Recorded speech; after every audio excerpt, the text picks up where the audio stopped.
Spinning into Butter is directed by Mark Brokaw. He's a theatre director making his feature film directing debut. The film is based upon Rachel Gilman's play of the same name from the Broadway stage a few years back.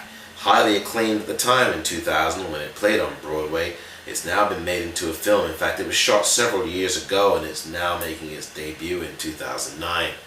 Spinning into Butter tells a story about a campus in Vermont, college campus called Belmont College, which is embroiled in racism and racial tension after an incident on campus involving a black student. The film definitely tries its best to have some very earnest and sincere discussions about race and racism itself, and it does well on that score, at least for the first hour or so.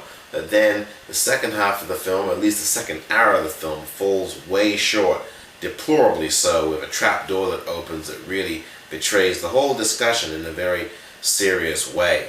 The film stars Sarah Jessica Parker as Dean Sarah Daniels, a student directing dean who is in charge of taking care of issues on campus. And she reports the racist incident that occurs early on to her superiors, and they're very much interested in keeping the image of the college intact rather than getting to the bottom of the racial incident that occurs to one of the few black students on the campus dorms.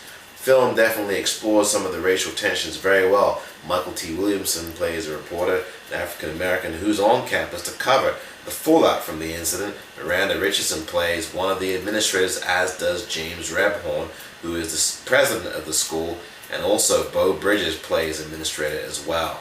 Very interesting and skillful discussions for much of this film, but again, the second half of it falls quite short, horrendously so, making the rest of the film totally not such a great one to experience. Sarah Jessica Parker's great, but the film isn't.